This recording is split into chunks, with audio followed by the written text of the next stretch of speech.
외국인들 현물 매도가 나오는 거 보면 아직까지는 좀 변동성 구간이 놓여 있구나. 오히려 지금은 주가가 하락하면 하락할수록 돈 더 들어올 것 같습니다. 오늘은 또 새로운 섹터가 좀 움직이네요. 시장이 일단은 계속적인 상승은 이제 끝났기 때문에 순환매가 나올 텐데 순환매도 결국에는 주목받는 섹터부터 먼저 나올 거거든요. 그럴 때는 저는 손실을 감수하고도 교체를 해서 지금 현재 이슈가 되고 있는 섹터들로 옮겨가야 된다라고 생각을 하고 있고요. 그러니까 뭐 예전처럼 야 가격 메리트 왔다 그냥 들어가자 이거 잘 안 합니다.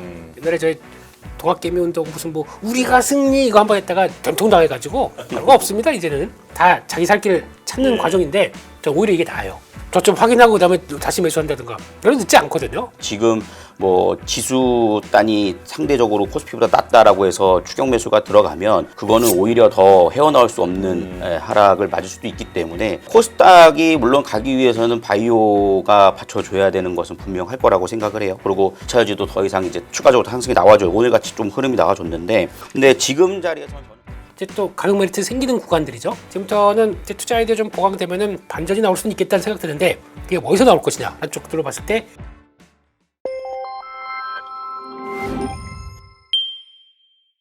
자, 오늘 시장 분위기 어제와는 또 사뭇 다른데 일단 차장님께서는 오늘 시장 분위기 어떻게 보셨습니까?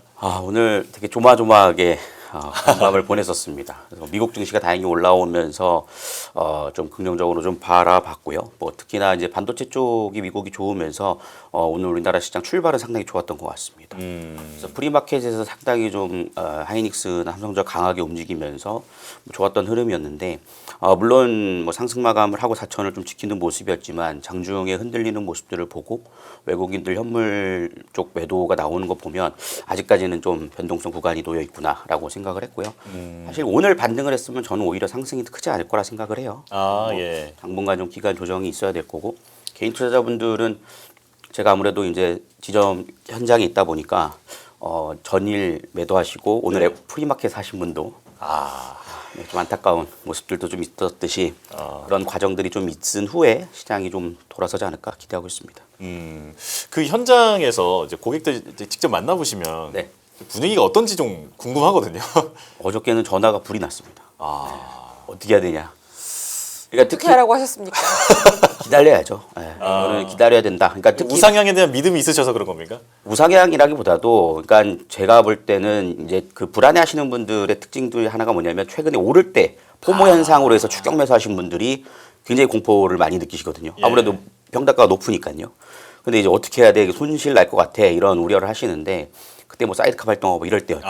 그래서 그래도 기다리셔야 됩니다. 하시는 분들은 안 팔고 기다리셨고 그래도 이건 아닌 것 같아. 팔아줘. 이렇게 하시는 분들은 매도를 했는데 대체적으로 아직까지는 좀 잘 버티시는 것 같아요. 그래서 많이 응원을 하고 있습니다. 예. 네. 자, 김민수 대표님은 오늘 시장 어떻게 보셨습니까? 네, 조금 조정이 나오는데 우리 앵커님 네. 이 정도면 4,200 받다가 네. 4,000선 초반이면 좀 살 때 안 됐어요? 어떤 느낌이 드세요 지금? 마음으로는 네. 지금이 기회인가 보다는 생각이 들어요, 사실. 이게 왜냐면 제가 주변에 뭐랄까 이제 저도 그냥 이거 진행한다고 저한테 질문하는 사람들이 많은데 그 항상 하는 얘기를 보면은 많이 올랐으니까 뭐 이제 비싸서 못 들어간다 이런 식의 그렇죠. 생각으로 이렇게 좀 조정이 왔을 때도 안 들어갔는데 그게 한 10번 되더라는 거예요, 지금 돌아보니까. 그렇죠. 그러니 지금이 진짜 기회인가 보다 해서 들어가야겠다라고 생각을 하는데 막상 또 손가락은 안 나가더라. 마음감이 교차하는 분위기 같아요 지금은요. 그래서 이거라도 다시 뭐 따라 들어가야 되나? 뭐 이런 여러 가지 감정이 들어갈 건데 일단 그런 건 조심해야죠. 저희가 그러니까 아까 반대로 보게 되면 주식을 하던 사람으로 보게 되면 그러면 신나게 달려오다 보니까 4,200이에요. 그러면 내장고가 벌써 오늘 이만큼 벌었네 라고 해서 4,200대 장고를 지금 생각하시면 안 됩니다. 지금 그거 자꾸 보고 계시면 안 돼요. 생각하고 있다가 지금 4,000대 지금 장고 보게 되면 나 손해본 거예요. 오늘 올해장 지금 손해본 거로 생각합니다. 근데 그래서 얼마로 시작하는데 그러면 이렇게 얘기하는데 수익 중이신 들으면 아니래요. 나는 지금 손해래요 지금. 그러니까 그런 마음을 약간 좀 조금 좀 다독이면서 가야 될 것 같고. 그래서 어제는 그런 얘기 드렸거든요. 오늘 시작해서 4,100선 들어오면 현금 늘려라. 어제 안 들으셨어요? 연합뉴스 경제TV 되게 좋은 방송이에요. 저 들었죠. 진짜 들었어요. 진짜 들었어요. 요즘 얼마나 열심히 하시는데요. 맞아요. 그래요? 테스트 좀 들어가겠습니다. 농담하시는 거는 기억할 수 있어요. 네. 아 그럼 이제 맨날 드림만 칠 수는 없잖아요. 네. 열심히도 해야죠. 그러다가 그리고 코스닥을 좀 보려고 그러는데 그건 틀렸네요. 예, 코스닥은 재미가 없네요. 예, 근데 여전히 이제 키 맞추기 과정들 이런 게 어떻게 이제 들어오는지 보시면서 봐야 되는데 오늘은 또 새로운 섹터가 좀 움직이네요. 오늘 아예 시장 정리 한번 해주시죠. 네. 또 왔다 갔다 하는 거 아닙니까? 그냥 다 해버려요. 아니 말씀하시고 예 차장님한테 또 해설을 좀 부탁드리려고요. 아, 참 처음 뵙는데 그냥 그렇게 막 대시면 안 됩니다. 예. 예. 그렇습니다. 그래서 오늘 시장 보게 되면은 미국은 신나게 반등을 하는데 이제 추가로 아까 뭐 트럼프 대통령 뭐 동향이나 이렇게 많이 하셨죠? 1, 2부를 통해서. 아 별로 얘기 안 했습니다. 1부 때 좀 하시는 것 같은데. 아, 마지막에 살짝만 예, 예. 얘기해가지고 예, 말씀해 주시면 더 좋을 것 같아요. 이게 살짝 힘들었습니다. 예. 뭐 어떻게 될지 어떻게 알겠어요, 미국이. 관세요? 예, 예. 그런 쪽인 것 같고. 게다가 지금 시장의 가장 키워드는 변동성 같아요. 예. 정신 없습니다. 요즘 오늘도 예. 갔다가 내렸다가 그래서 사람을 그런 거 있죠. 이렇게 여기 파리가 붙었어요. 어떻게 됩니까? 쫓아야죠. 이거 해야 될 거 아닙니까? 네네. 그런 장세예요 지금.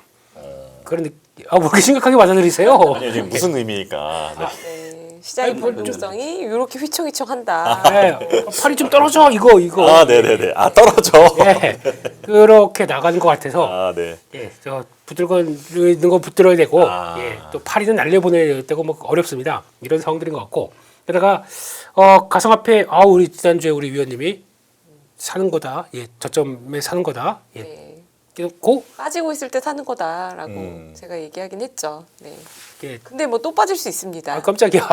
예. 알 수 없습니다. 네. 네, 예, 그냥 그렇다. 예, 네. 그리고 금리가 생각보다 계속 또 올라가고 있고요. 게다가 아시아 증시는 전반적으로 다 반등을 했습니다. 근데 기조로 보게 되면 우리가 조금 좀 덜하죠. 근데 얼마나 올랐습니까, 한국이? 그러니까요. 그러니까 그거 가지고 너무 뭐 이렇게 상대적인 비교로 보시면 안 될 것 같고요. 그냥 10월 달은 그냥 주구장창 올랐기 때문에 그러고 보시면 될 것 같고 외국인들이 현물이 안 꺾입니다. 이게 어느 정도 아직은 뭐 다 완벽하게 바닥을 만드는 것보다 일단 계속 일단 줄여 나가는 과정인 것 같기 때문에 거기서 일단 봐야 될 것 같고 선물은 뭐 들락날락합니다. 지금 일단 3만 개 정도가 누적으로 거의 이제 개인적으로 풀로 봤는데 더 늘어날 수도 있을 것 같긴 합니다만 그런 쪽에서 거기서 왔다 갔다 하다 보니까 나오는 변화 이거는 계속 또 체크해야 될 것 같고요. 강섭종 쭉 보게 되면은 오늘 이제 약간 지금 이제 찬바람 부는데 움직여야지라고 하는 게 이제 금융주들. 네, 그게 움직이고 금융주랑 지주사랑 이렇게 같이 연결돼서 또 오늘 오후장에 보니까 이렇게 쭉 하고 같이 좀 강하더라고요. 그래서 그거의 특징은 이제 뭐 또 이제 정기국회에 들어오고 뭐 상법 개정 막 이러면서 이때 또 그 지주사 뭐 금융 이런 쪽들이 또 약간 관련된 쪽이지 않습니까? 네. 그래서 기대감이 살짝 오른 것 같고 또 보면 오는 게 별로 없어요 이쪽은요. 그러다 보니까 더 만만하게 매수가 좀 들어오지 않았나 싶고 증권 쪽들도 강했는데 그 미래에셋 증권 네. 이제 아는 빼주세요. 그 아는 예 일회성 비용인 건가요? 이게 네. 회계 기준이 바뀌어서 그게 해외에 투자했던 뭐 그 자산에 대한 기준이 바뀌어가지고 그것 때문에 그 계산하느라고 그렇다고 그래 브로커리지부터 나머지는 오히려 서프라이즈라고 하더라고요. 근데 네네. 그게 잡히다 보니까 그래 보이니까 이제 쭉 빠지게 되면 이거 또 뭐야 그래서 쭉 하게 되면 또 바로 이렇게 이거 욕한 거 아닙니다 손으로 네. 그런 상황들인데 얘만 빠졌어요 증권도 다 갔는데 그래서 아무튼 이제 다시 돌려놔라 이런 느낌으로 봐야 될 것 같고요 타이어주가 요즘 강한데 이거는 제가 보기에는 뭐 관세부에도 불구하고 장사 잘했다라는 쪽들인데 유가 하락 때문에 정제 마진 좋아지면서 나오는 변화가 여기까지도 밑 들어온다 이렇게 생각을 하고 있고요. 백화점, 편의점 이쪽들은 왜 올라요, 차장님? 왜 올라서 당황하셨어요, 지금 백화점. 다 갑자기 딴 거 보고 있다가 말씀하셔가지고. 훅 들어갑니다. 조심하세요. 예. 네. 뭐 잘 모르겠습니다. 그냥 뭐 순환매인가? 편의점. 예, 뭐 실적이 뭐 어디가 괜찮나 싶긴 한데 예, 그냥 넘어가겠습니다. 반도체 소부장도 이게 그러니까 천차만별이에요. 이쪽도. 네, 안 좋은 건 안 좋지만 또 그래도 버티고 좀 괜찮은 것들도 있기 때문에 이걸 이제 잘 또 컨트롤해야 되는데 이쪽도 좀 그런 것 같고 이천지도 뭐 그래도 잘 버텼고 카지노 쪽에서는 롯데관광개발 그래도 뭐 장기 성장 얘기 나오다 보니까 이것도 반영하는 것 같고 근데 약세 쪽은 인터넷 어제 갔다가 다시 다 밀렸고 화장품 임용 이쪽도 예 변동성이 매우 예. 커요. 네. 이건 차장님께 여쭤볼까요? 그러면 화장품 그 실적 엄청 좋았잖아요. 네. 왜 이렇게 밀리는 겁니까? 저는 그러니까 화장품 이번에 실적들을 보면은 뭐 대체적으로 좀 북미 시장 쪽에 대한 긍정적인 흐름들이 나오면서 좀 올라왔다라고 생각을 하는데 앞으로 전망에 대해서 아직까지 좀 확실치 않은 것 같습니다. 그래서 왜냐하면 우리나라 화장품주들이 사실 뭐 실적이 가장 뒷받침이 잘 됐던 부분들은 중국 쪽이었는데 중국 소비가 지금 많이 위축이 되어 있지 않습니까? 그래서 중국과의 관계가 회복된다라고 해서 한동안 좀 올라오는 모습들도 잠깐은 보였었지만 그게 연속성을 보이지 못하는 이유가 결국에는 뭐 중국 정부와 해결이 돼서 잘 된다 하더라도 결국 중국 소비가 올라와 주지 않으면 결국엔 그거에 대한 캐파가 커질 수 있는 부분은 아니기 때문에 아직까지 좀 그런 것 같고요.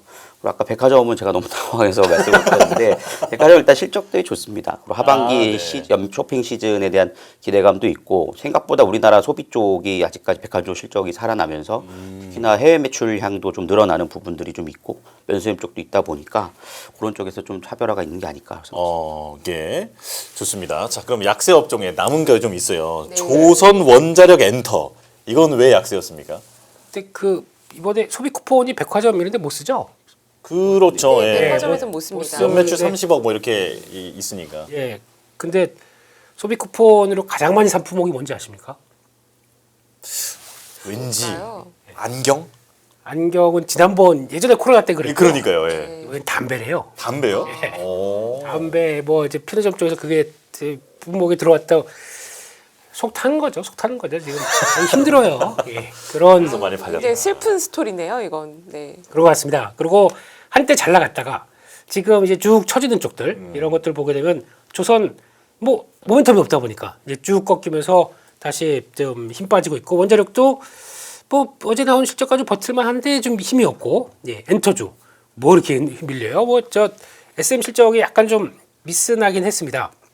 근데 그러다 보니까 나머지 정도 쭉쭉 밀리면서 그나마 하이브가 버티는 것 같고 그런데 이쪽들이 보니까 지금 이제 시장에서 먼저 좀 시세가 났다가 좀 후속 매수 좀 관심 없어. 그러니까 다들 지금 반도체만 보고 있어요. 네네. 하이닉스 얼마나 싸게 사야 돼? 이거 게임 하고 있다 보니까 우리 하이닉스 지켜 이런 관점이 나오다 보니까 나머지는 아 이럴 때 나머지 팔고 그거 사야지 이런 느낌이 나다 보니까 더 소외받는데 항상 시장은 소외 쪽들이 또 너무 그렇게 되면은 바로 반발 준비도 할 수 있을 것 같아서 일단 좀 다 같이 봐야 되겠다 이렇게 보고 있습니다. 네.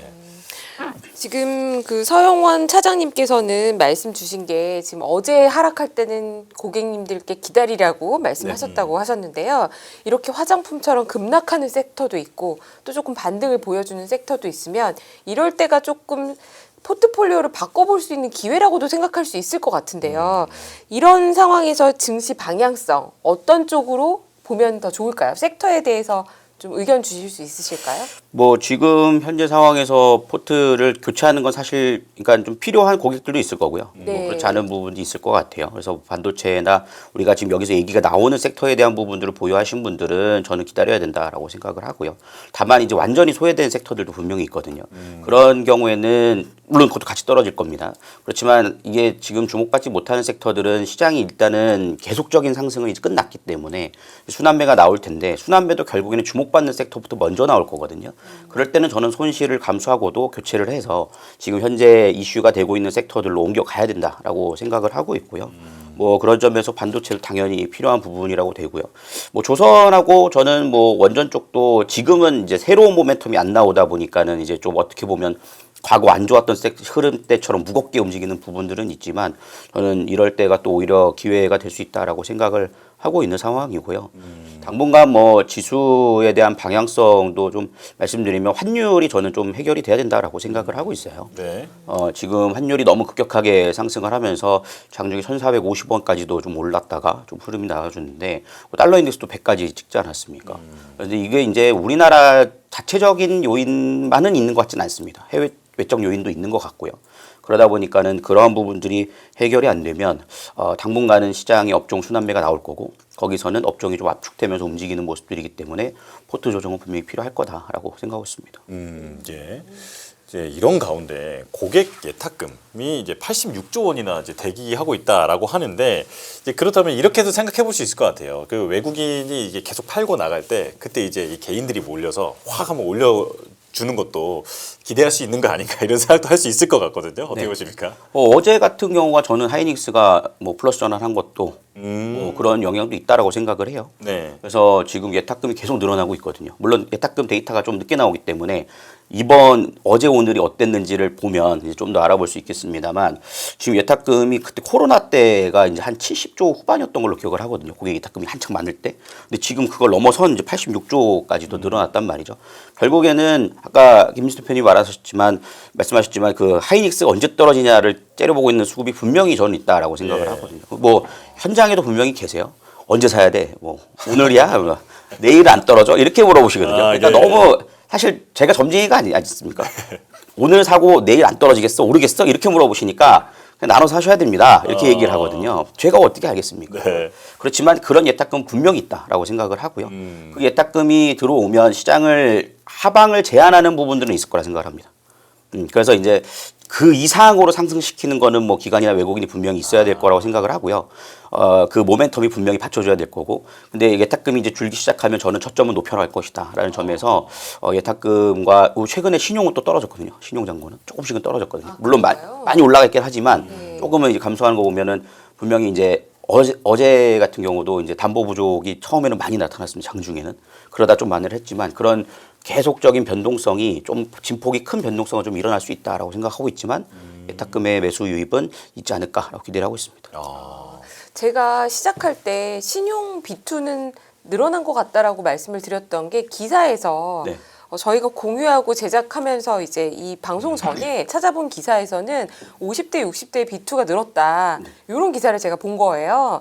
그런데 지금 말씀 주신 것은 예탁금이 더 늘었고 네. 그리고 신용은 오히려 조금 줄었다. 상황은 개인의 수급적인 이슈 측면에서는 개인들을 그렇게 크게 불안하기보다는 오히려 시장의 하방 지지 요인이다. 이렇게 정리를 해주셨는데요. 대표님 보시기엔 어떠신가요? 개인들의 여력이 충분히 있다고 보십니까? 근데 저희가 여력이 있어도 네. 눈치 많이 봐요. 많이 스마트해져가지고. 그러니까 어제 같은 경우도 그렇게 막 꽉 밀려갈 때 그러면 자신 있게 그러면 사자라고 들어가는 분보다 다 관망하고 있잖아요. 그러니까요. 이러고 있다 보니까 뭐 조금 사봤어요. 그때 형 사자마자 빡 벌어지다 예. 보니까 더 못 사는 것들을 보게 되면은 그러니까 뭐 예전처럼 야 가격 말이 또 왔다 그냥 들어가자 이거 잘 안 합니다. 옛날에 저희 동학개미 운동 무슨 뭐 우리가 승리 이거 한번 했다가 된통 당해가지고 별거 없습니다 이제는. 네, 그냥 다 자기 살 길 찾는 과정인데 저 오히려 이게 나아요. 이렇게 누울 자리 보고 그렇게 했다가 저점 확인하고 그다음에 다시 매수한다든가 그런 늦지 않거든요.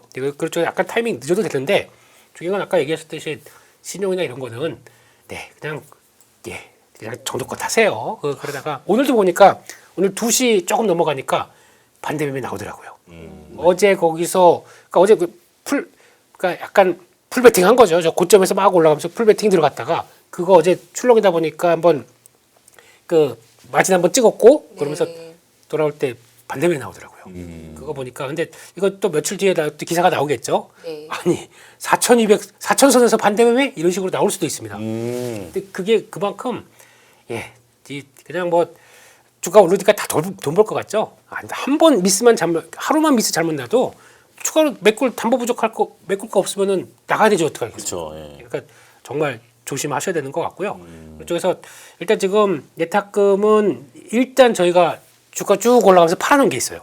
그러니까 좀 팔아놓은 거 이꼴 털린 거 올라가면서 다 털린 거. 네. 그래서 네. 그 있다 보니까 근데 주가는 아직 저위고 그래서 이런 상황에서 이걸 다시 타려놨는데 솔직히 그렇잖아요. 하이닉스 3, 40만 원대 안 샀다가 이제 60만 원 깨지면 사야지 이게 사람의 마음입니다. 네. 그럴 수밖에 없다고 보여지는데 그렇다고 하더라도 아마 이게 그러니까 계속 남아 있을 것 같고요. 그러니까 뭐 정부의 역할이 이제 앞으로 어떻게 하느냐가 더 중요할 것 같은데 계속 유도를 하는 쪽으로 들어온다 그러면 뭐 예탁금은 좀 계속 확보되는 쪽으로 봐야겠죠. 그리고 또 오히려 지금은 주가가 하락하면 하락할수록 돈 더 들어올 것 같습니다. 네. 아니면 이게 기회야라고 생각할 수가 있다 보니까 지금 제가 그렇다고 해서 부동산 맘 내고 예전만큼 살 수 있습니까? 못 사. 10억 가지고 부동산 서울에 있는 거 잘 못 사요 이제는요. 네. 못 사죠. 예, 그러다 보니까 그것도 뭐 살 수는 있겠지만 네. 그 이제 원하는 데는 절대 못 사다 보니까 그러면 차라리 A 주식하자라는 쪽들이 더 기대 수익률이 더 바뀌어질 수가 있기 때문에 그런 것도 좀 체크해야 될 것 같습니다. 네. 자, 근데 사실 이제 이번 같은 이런 조정 같은 게 나오면 앞서 이제 차장님께서도 순환매가 나타날 거다 이렇게 말씀하셨지만 이럴 때 이제 새로운 종목에 대해서 눈이 돌아가지 않습니까? 이제 전문가들 말씀하시는 걸 보면은 코스닥 상위주를 좀 눈여겨봐라 이렇게 많이들 말씀하시는데 왜냐하면 이제 키 맞추기에 대한 기대도 있으니까요. 그런데 그렇다면 이제 제약 바이오를 당연히 먼저 담으라라는 얘기인 것 같은데 일단 대표님께서 준비하신 그 제약 바이오 전망이 있잖아요. 이걸 좀 듣고 그다음에 차장님 의견을 좀 들어볼게요. 네, 일단은 제약바이오 또 주력 애널께서 내년까지 전망을 쭉 해주셨더라고요. 그거 한번 뜯어와봐가지고 한번 보시게 되면요. 예. 일단 올해 결산은 일단 빅파마와 8건 기술 의존했고 공동개발 계약 뭐 이런 식으로 라이센싱 아웃이 들어왔다. 그러니까 솔직히 저희 잘했어요 올해는 빅파마들하고 그럴 정도까지 계약을 했다 그러면 저희 기술력 인정받는 거죠. 그런 쪽에서 오늘 나왔던 얘기는 이제 알테오젠 드디어 코스닥 빠이빠이 나는 코스피로 간다. 네. 기자회견이 나왔습니다. 그러니까 장중에 쭉 움직였는데 이걸 가지고 뭐 다 아는 사실이기 때문에 이걸 가지고 뭐 더 뭐가 푸시가 들어올지 이건 아직은 잘 모르겠습니다. 주가도 잠깐 고민하는 자리예요. 그래서 아마 내일 시가가 중요합니다. 알테오젠 내일 시가가 중요하고 그건 이제 뭐 내일 한번 가서 보고요. 네. 예, 그런 쪽에서 지금 키트루다 SC FDA 승인 났고 그러다 보니까 이제 내년부터 코스피 전 넘어가고 이제 돈 버는 게 이제 딱 보이기 시작할 거죠. 이제 수수료 얼마씩 계산돼서 들어오기 시작하는 거죠. 근데 이걸 가지고 일단 기대감은 높긴 높지만 셀트리온이 돈 못 버는 회사 아닙니다.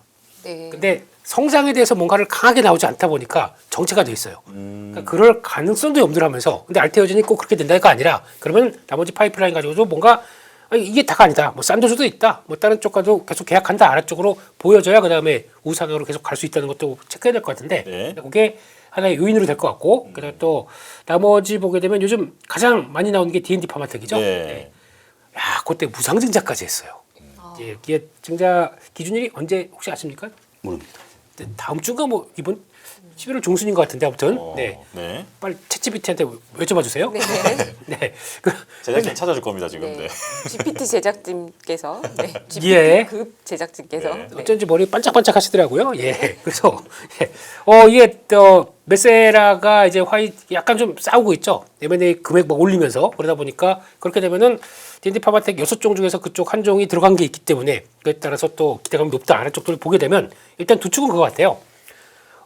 플랫폼 회사 그리고 또 하나는 비만 치료제 이쪽이 주축이 돼서 지금 제약 바이오가 움직인다라고 봐야 될 것 같고 그러다 보니까 일단 지금 뭐 또 보니까 비상장 회사도 열리를 했네요. 일라일리랑 RNA 신약 관련된 쪽으로 알지노믹스라고 있습니다. 네. 아세요?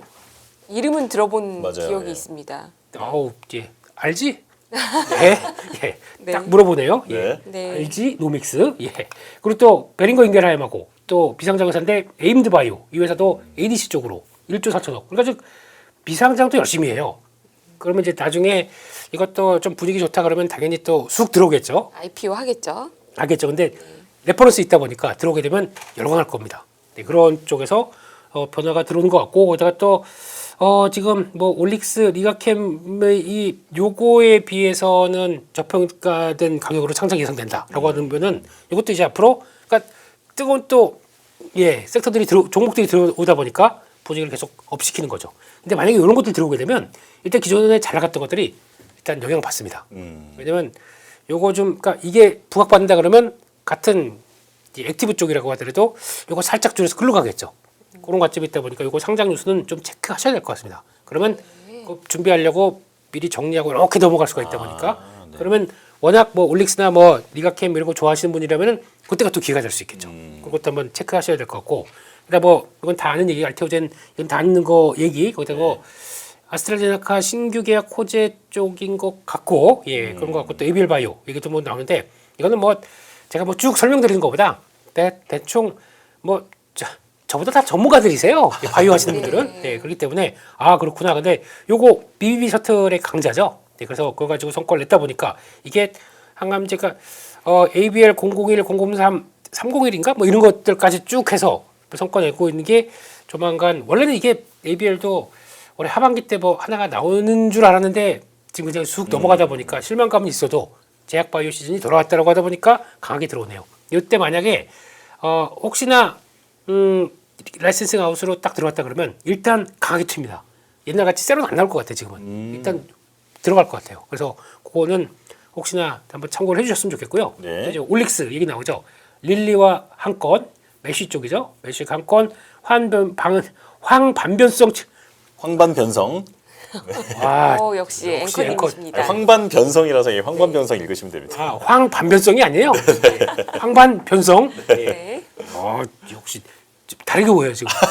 역시 앵커님이십니다. 네, 요거 나가는 것과 또 로레알 탈모 이쪽 세 가지가 있는데 요거 말고도 몇 개 더 있기는 하더라고요. 근데 그런 쪽에서 성과 나오고 있고 펩트론도 얘기가 많은데 요즘 이제 또 12월 7일 날이 그러니까 지난번에 릴리랑 한 20억 정도 들어가서 그게 계약 이제 아주 본계약 체결하기 전에 들어갔던 계약금이라고 해서 시장의 기대감이 좀 높았는데 12월 7일이 중요할 것 같아요. 그때 진짜 본계약을 체결한다. 그러면은 시장에 대한 기대감이 또 확 바뀔 수가 있기 때문에 그런 쪽에서 아마 언급되는 종목들이 이렇게 나오는 것 같다. 근데 보시게 되면은 작은 종목들이 아니에요. 다 약간 좀 덩치 있고 큰 종목들입니다. 네. 그러니까 시장의 관심이 성과 좀 내고 이런 종목들이 일단 타겟으로 맞는 것 같아요. 그런 종목만 하더라도 타이밍을 이렇게 맞춰가지고 우리가 좀 매매하는 게 그게 더 낫지. 작은 종목들 있잖아요. 뭐 그래서 뭐가 어떻게 된다 뭐 하면서 막 이렇게 뭐가 야 너만 알고 있어. 뭐 바이오가 있는데 이런 거 하지 마세요. 좀 모릅니다 그런 거. 예. 네. 왠지 또 최근에 급등했던 또 종목들 보면은 네. 방금 이게 말씀하시는 그런 식으로 이제 정보가 퍼져서 나중에 알고 보니까 뭐 실체가 없었다든지 그런 일도 있었기 때문에 아마 좀 경고의 말씀으로 좀 해주시는 것 같고 아까 전에 D&D 파마틱 말씀해주신 거는 찾아보니까 신주 배정 기준일이 11월 14일, 14일에 신주의 상장 예정일은 12월 5일 이렇게 네. 정리가 되어 있네요. 자, 그러면 이제 바이오 쪽 쭉 설명을 해주셨는데 차장님 일단 그 이제 코스닥 키 맞추기라고 하는 얘기가 이해하기도 쉽고 또 상당히 매력적으로 들리는데 사실 바이오주라든지 뭐 2차 전지라든지 다 각각의 스토리가 다 다르지 않습니까? 네. 그러니까 이제 그냥 순환매 개념에서 사실 잘 공부 안 해도 그냥 코스닥 상장사 중에 이제 위에 있으면 그냥 들어가 되는 건지 아니면 방금 이렇게 대표님께서 쭉 설명해 주신 것처럼 하나하나 이제 개별 공부 열심히 해서 하나하나에 투자하는 게 맞는 건지 좀 의견을 좀 들려주실까요? 저는 근데 코스닥의 시총 상위 종목 그냥 들어가는 거는 아직 아닌 것 같아요. 네. 왜냐하면 사실 코스닥이 코스피에 비해서 키 맞추기가 못 나온 것도 맞지만 코스닥 시총 상위 종목들의 상승률들을 보면요. 알테오젠도 그렇고 에코프로비엠, 뭐 레인보로보티스 전부 다 큰 상승이 나왔습니다. 맞습니다. 네, 그렇기 때문에 지금 뭐 지수 단이 상대적으로 코스피보다 낮다라고 해서 추격 매수가 들어가면 그거는 오히려 더 헤어나올 수 없는 하락을 맞을 수도 있기 때문에 저는 뭐 그거는 아니라고 생각을 하고요. 네. 그러니까 코스닥이 물론 가기 위해서는 바이오가 받쳐줘야 되는 것은 분명할 거라고 생각을 해요. 그리고 2차전지도 더 이상 이제 추가적으로 상승이 나와줘요. 오늘같이 좀 흐름이 나와줬는데 근데 지금 자리에서는 저는 바이오주 같은 경우는 좀 선별이 좀 분명히 필요할 것 같아요. 그래서 지금 코스닥이 저는 지수 단위 키 맞추기가 나오기에는 아직은 좀 어려울 거라고 생각을 하고요. 과거에 코스닥이 이제 움직였던 부분들은 개인들의 수급들도 분명히 무시 못 하거든요. 그러니까 아무래도 이제 코스피는 외국인의 뭐 패시브 자금들이 운영을 해 나간다라고 한다라면 코스닥은 어느 정도 과열 현상이 나타나주면서 막 외국 개인들이 막 끌어올리면 그러면 올라가는 부분들이 있지만 저는 코스닥이 코스피를 따라가는 키 맞추기가 이어질 가능성은 그렇게 높게 보고 있지는 않습니다. 왜냐하면은 지금 현재 시장이 이만큼 올라온 4,200까지 올라온 거 4,100에 4,200 뭐 하루 걸렸거든요. 근데 그렇게 올라간 거는 결국에는 AI 반도체 쪽이었잖아요. 우리나라 시총 1, 2위 종목이 끌고 간 거기 때문에 과거와는 좀 다르다라고 좀 생각을 하고 있고요. 과거에는 뭐 에코프로 2차 전지주들이 시장을 끌고 가지 않습니까? 그럴 때는 코스닥이 좋았겠지만 지금은 저는 그거는 아직은 아닐 거라고 좀 생각을 하고요. 다만 대표님께서 정리해 주셨듯이 바이오주들에 대한 기대감은 저는 분명히 있다고 선별은 해야 되지만 있다라고 생각을 합니다. 지금 삼성바이오로직도 이제 거래 재개가 되기 시작하면 사실 기대가 더 크다라고 볼 수 있겠고요. 결국에는 금리에 대한 부분들의 인하가 된 바이오주들은 주목받을 수 있기 때문에 좀 바이오주에 대한 시각은 좀 바라보되 그것이 코스닥을 키 맞추기로 만든다까지는 아닐 것 같습니다. 네. 그러면 바이오 공부 사실 진짜 어렵잖아요. 네. 그래서 ETF 생각하시는 분도 많은데 좋은 선택? 저는 좋은 선택인 것 같습니다. 예. 근데 그러니까 좀 안타까운 것이 저는 뭐 셀트리온 때도 그랬고 알테오젠도 그렇고 이제 코스닥을 떠나버린단 말이죠. 그러면서 코스닥이 좀 소외받는 것도 저는 분명히 있다라고 생각을 해요. 그래서 안 가면 더 좋겠지만 사실 뭐 기업 약간의 이제 이기심을 생각한다라면 당연히 코스피로 가는 게 맞지 않습니까? 그래서 저는 바이오 ETF가 꼭 코스닥 지표는 아니거든요. 근데 바이오로 구성되어 있는 대형 바이오주들의 ETF를 공략해 보는 거 좋을 것 같고요. 지난번에 뭐 2억 원 금융위원장 있죠? 네. 금융위원장이 이름도 2억 원이었어요. AI 길인데 AI랑 바이오를 찍었거든요. 바이오에 대한 부분들. 정부 차원에서 뭐 이번에 뭐 첨생법에 대한 부분들 토론도 나오는 거 여당에서 나오고 그런 점들을 보면 바이오에 대한 시각은 분명히 있다라고 생각을 하는데 그런 쪽을 ETF로 투자하시는 건 좋은 것 같습니다. 네. 네. 저도 개인적으로 바이오는 공부가 너무 어려워서 네. ETF 추천을 하는 편이고요. 액티브 ETF도 있기 때문에 매일 공부 열심히 하시는 펀드 매니저가 운용하는 액티브 ETF도 고려해 볼 만하다 이렇게 생각이 됩니다. 근데 오늘 서 차장님 전반적인 톤을 지금까지 들어보면 기존의 주도 섹터는 살아있다. 그래서 반도체 조선 아까 좋게 말씀해 주셨는데요. 마침 대표님께서 네. 조선에 대해서 좀 정리를 해오셨다고요. 그걸 좀 공유해 주시면서 조선 어떻게 보시는지 말씀해 주시면 매우 도움이 될 것 같습니다. 네, 조선도 그렇죠. 그러니까 실적 좋고 그 기대가 만빵일 때 항상 주가는 거기 갑니다. 거기 갔다가 그럴 때도 약간 조금 이제 여기서 더 올라갈 모멘텀이 뭘까라는 생각 때문에 좀 그런 얘기 좀 들었었는데 일단 지금 이렇게 쭉 밀립니다. 네. 그러면 지금은 이제 또 가격 메리트 생기는 구간들이죠. 그렇기 때문에 지금부터는 이제 투자 아이디어 좀 보강되면은 반전이 나올 수는 있겠다는 생각 드는데 그게 어디서 나올 것이냐 한쪽들로 봤을 때 요거 LNG선 발주 사이클에 대해서 이제 좀 챙겨봐야 될 시점이 아닌가 생각됩니다. 그래서 LNG선은 이제 나오기 시작하게 되면 뭉텅뭉텅 나올 수가 있는 쪽이고 그런 쪽에서 프랑스 선사 쪽에서 LNG 선주들이 본격적으로 발주를 재개하고 있다라고 하고 있고 근데 지금 올해 완료된 그러니까 LNG 프로젝트만 본다고 하더라도 신규 LNG 운반선이 150척이 필요하대요. 근데 지금 한국, 중국과 합산을 한다고 하더라도 연간 90척밖에 안 되니까 이거 하게 되면 최소 2년간은 그냥 먹고 살 수 있는 게 나오겠죠. 어느 누가 들어가던 간에. 근데 그게 만약에 조금 이따 보시면 알겠지만 FID 완료되다 보니까 이게 대부분이 미국이거든요. 미국이 중국에 발주를 하겠습니까? 못 하겠죠. 네. 그러면 요것만 합치게 되면 1.7년치라고 하는데 제가 보기에는 우리만 본다고 하더라도 같은 한국조선업의 최대 연료 동력이 70척 되는데 제가 보기엔 요거 거의 대부분 우리로 들어오지 않을까. 그럼 2년 넘게. 그렇죠. 예. 예, 그렇게 되게 되면 거기서 보게 되면 하나오션이 캐파가 제일 크고 삼성공업이 그 다음이고 이렇게 하다 보니까 이런 것들이 더 들어오기 시작하게 되면 그 다음부터는 바뀔 것이다. 그러면 이게 언제 잡히냐면 지금 이제 고가 물량들 잡히기 시작하죠. 근데 한 2018, 그러니까 2년 뒤 정도쯤에는 독이 그렇게 약간 비기 시작하다 보니까 그거 채워지는 것들 여기서부터 나온다라고 하게 되면 딱 좋겠죠. 네, 그래서 그렇게 보셔야 되는데 요거를 보시면 됩니다. 국가별 LNG 프로젝트 쪽을 봤었을 때 지금 투자하는 걸 보게 되면 뭐 그 왔다 갔다 하다가 지금 올해 예상으로 보게 되면 저기 시퍼런 게 어디죠? 이게 미국입니다. 네, 미국이 이렇게 강하게 들어왔고 예전에는 LNG 프로젝트 하게 되면 거의 다 카타르 이런 쪽들 그래서 약간 미국도 들어오긴 하는데 그런 중동 쪽에서 좀 더 컸다가 지금은 오히려 미국 쪽에서 강하게 들어오는 모습들 그리고 또 계속 이쪽 허가를 해주다 보니까 그럼 여기서 수출해서 이제 그럼 출발해서 기항으로 가는 과정 쪽에서 그러면 여기서 세팅이 되기 시작하게 되면 이제 발주가 나올 준비가 되겠다라는 쪽들이 그러니까 그게 앞으로 중요한 변화겠죠. 그러면 요거 본다라고 하게 되면 이제 슬슬 나올 때가 됐다라고 봐야 될 것 같고 그러다 보니까 그 공개된 발주 문의 그러니까 오퍼 던진 거죠. 그만 지금 현재 21척이라고 하는데 미국 유럽 쪽에서 선주가 여기는 중국에 못 넣어요. 네, 그 계속 뭐 중국 쪽에서 했다가 계속 또 수수료 맞고 그러느니 그렇기 때문에 이렇게 되기 시작하게 되면 그때 또 다른 모멘텀이 나오지 않겠느냐 그런 쪽을 보면서 지금은 LNG 발주, 그러니까 LNG 수주죠. 예, 그런 쪽들이 어떤 변화 나오는지 그거 보시면서 이제 바닥을 만들어가는 조건들 체크하셔야 될 것 같습니다. 저 질문이 있습니다. 네. 지금 미국이 원래는 천연가스 수출을 많이 하겠다고 계속 얘기를 했었는데 네. 지금 데이터 센터 짓느라고 전기가 모자란다고 하면서 천연가스 자기네가 쓰기도 부족하다. 석탄도 쓰고 뭐 난리가 났더라고요. 그렇죠. 그런데도 LNG 수출 발주가 LNG 배가 발주를 공격적으로 낼까요? 어떻게 보십니까? LNG는 네. 쓰고도 그렇게도 남을 것 같아요 지금. 그래도 남는다. 왜냐하면은 그들이 한다고 해서 제일 부족한 게 LNG가 부족한 게 아니라 LNG 발전소가 없어요 지금.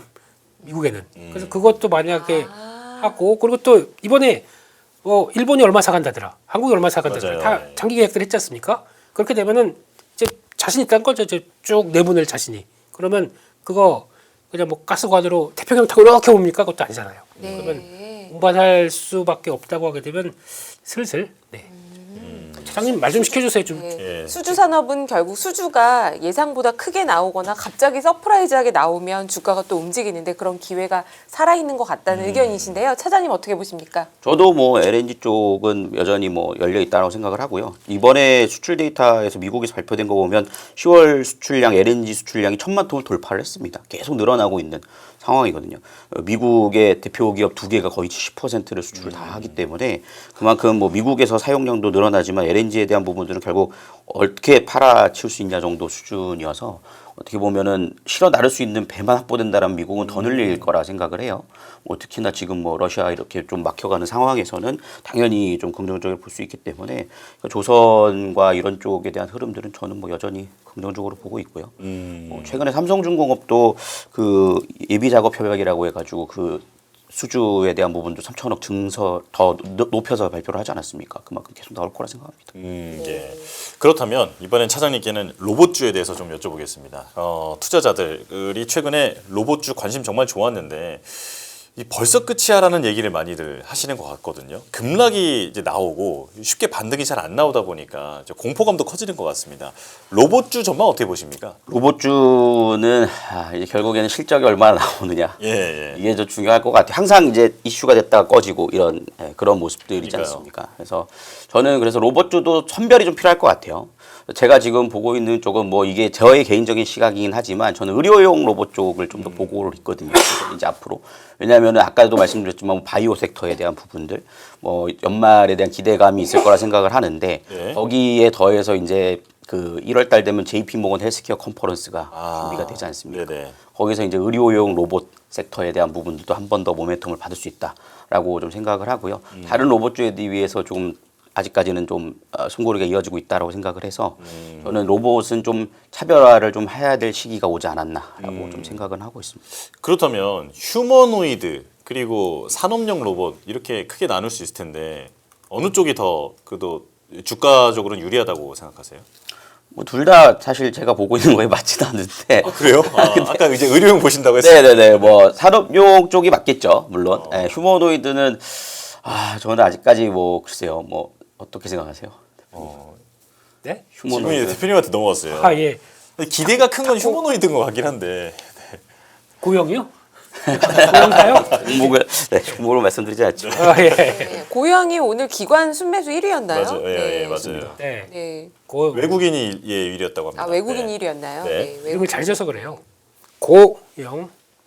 알겠습니다. 의료용 로봇이 실제로 뭐 매출화가 될 가시성이 제일 높아 보이시나요? 일단 뭐 지금 당장 미국에서만 하더라도 인투이티브 서지컬 이게 다빈치인가요? 그게 네, 맞나? 그럴 거예요. 그게 성과되면서 저 뛰는 거 보니까 주가도 비싸요 그 회사.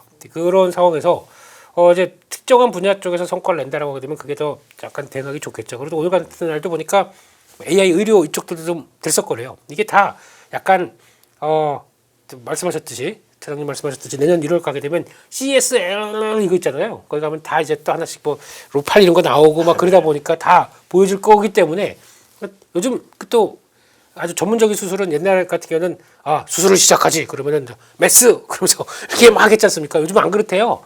딱 그 제한된 부분만 절개한대요. 아주 최소한만 절개한대요. 그리고 진짜 디테일한 뭐 뇌 수술이나 좀 어려운 거는 이게 그러니까 의사분이 이렇게 이런 그 안쪽에 이렇게 쑥 들어가서 이렇게 하고 계시더라고요. 예. 그래서 그걸 가지고 조정하면서 뭐 현미경 보면서 이렇게 한다고 하시더라고요. 네네네. 예. 그렇게 되기 시작하게 되면 당연히 레벨업이 많이 된 거죠. 중요한 건 비싸대요.